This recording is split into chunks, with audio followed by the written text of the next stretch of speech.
ધીરજભાઈ નાથાણી, ભાવનગર ખોજા સમાજ.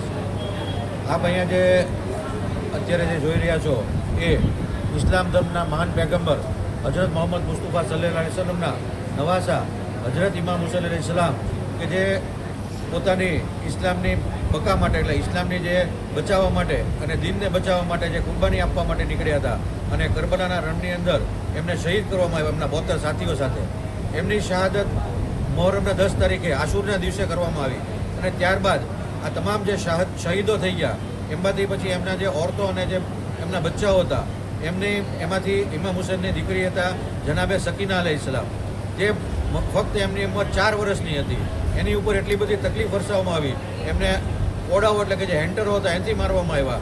એમના કાનમાં જે ગોશવારા હતા એ ખેંચી લેવામાં આવ્યા અને ત્યારબાદ એમને જિંદાન એટલે કે જે કેદખાનું છે એવા કેદખાનામાં રાખવામાં આવ્યા કે જ્યાં આગળ દિવસનો તડકો અને રાતની જે ઠંડી છે અને ગરમી છે એ સખત રીતે વર્તાય એવા કેદખાનામાં રાખવામાં આવ્યા હતા. અને એ જ કેદખાનામાં એમની કેદ દરમિયાન એમની શહાદત થાય છે અને એ જ કેદખાનામાં એમને ત્યાં આગળ દફન કરવામાં આવે છે. એટલે આ જનાબે સકીના અલૈહિસ્સલામની કેદખાનામાં જે શહાદત થઈ હતી એ યાદ મનાવવા માટે અમે અહીંયા કેદખાને બનાવ્યું છે અને એમાં જનાબે સકીના અલૈહિસ્સલામની તુરબત રાખવામાં આવી છે.